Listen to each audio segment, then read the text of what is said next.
ठाकुर नगर के बाद प्रधानमंत्री नरेंद्र मोदी दुर्गापुर पहुंचे। यहाँ भी उन्होंने तृणमूल सरकार को काफी खरी खोटी सुनाई। मोदी ने दुर्गापुर में कहा कि जैसा बर्ताव तृणमूल सरकार भाजपा कार्यकर्ताओं के साथ कर रही है वो मुझे पता है। कल रात जो हुआ वो भी मुझे पता है। कार्यकर्ताओं की नाक पर पट्टी लगी है, फिर भी वे यहाँ हैं। उनका यह बलिदान बेकार नहीं जाएगा। लोकतंत्र का गला घोंटने का तौर तरीके क्या होते हैं उससे वो खुद गुजरी है। तो मैं सोच रहा था कि वो उस रास्ते पर कभी नहीं जाएगी, और मुझे आश्चर्य होता था कि वो ऐसा क्यों हो रहा है बंगाल में। लेकिन अब मुझे पता चल रहा है ये आपका प्यार है जिन्होंने उनकी नींद हराम करके रखी हुई है। ये आपका उत्साह है, आपका उमंग है, और उसीलिए उनको लगता है कि वो भी वो साम्यवादियों के तौर तरीके अनुसार लोकतंत्र का गला घोंट करके निर्दोष नागरिकों को परेशान करके कार्यक्रम में आने वालों के लोगों की गाड़ियां जला करके उनको लगता होगा कि वो अपना राजनीतिक उल्लास सीधी कर लेंगे।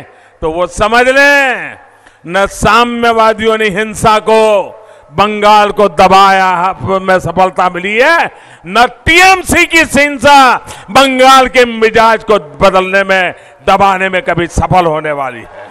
जिस प्रकार का व्यवहार करते हो तभी मान लीजिए और मेरे शब्द लिख करके रखिए, इनका जाना तय है। बंगाल परिवर्तन करके रहेगा, ये मैं साफ देख रहा हूं।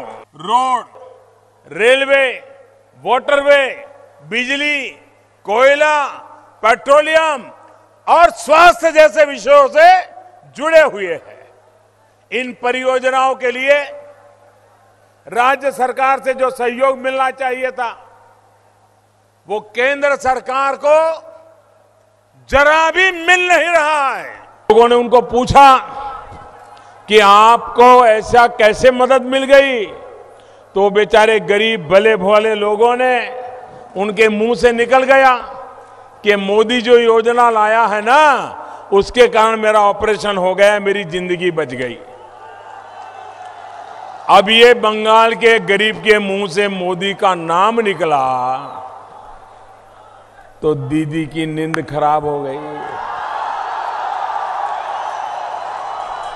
दीदी को लगने लगा कि आयुष्मान भारत योजना अगर गरीबों की बीमारियों से दूर हो जाएगी और हर बीमार जब ठीक होगा और मोदी मोदी बोलेगा तो दीदी का क्या होगा। तृणमूल तोलाबाजी टैक्स,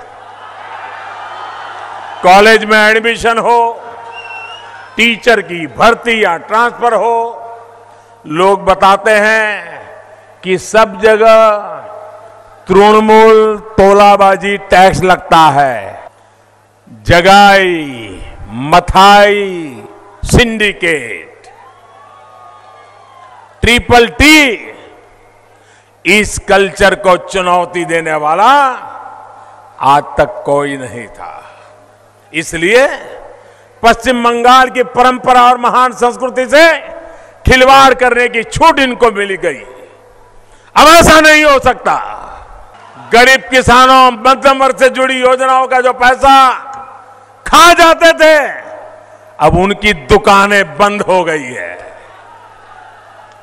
देश का सबसे शक्तिशाली नामदार परिवार भी आज टैक्स चोरी और धोखाधड़ी के आरोप में अदालत के चक्कर काट रहा है।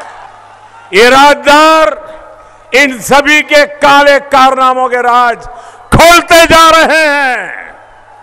भाई और बहनों, आपके इस चाय वाले ने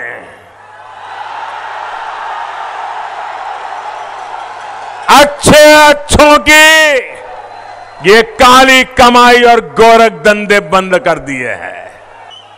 कभी हेलीकॉप्टर को मत उतरने दो, कभी यात्रा मत करने दो, अरे दीदी ये तुम्हारे खेल कितने दिन चलने वाले हैं। आपने देखा होगा कि कोलकाता में इसलिए कैसे कैसे लोग इस चौकीदार को हटाने के लिए इकट्ठे हुए और शपथ ले रहे थे। जरा फोटो देखना, कितने डरे हुए थे। किसी का बेटा किसी गुने में है, किसी का भतीजा गुने में है, कोई खुद गुने में है, किसी का भाई गुने में है। और इसलिए कलकत्ते आए।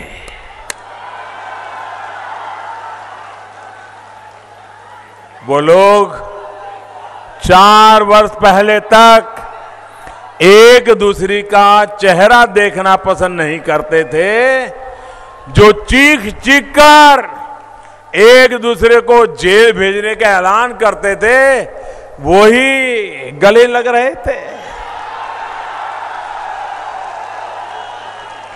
काले कारनामों की चिट फंड से लेकर के रक्षा सौदों में धोखाधड़ी करने वालों को ये चौकीदार पसंद नहीं है।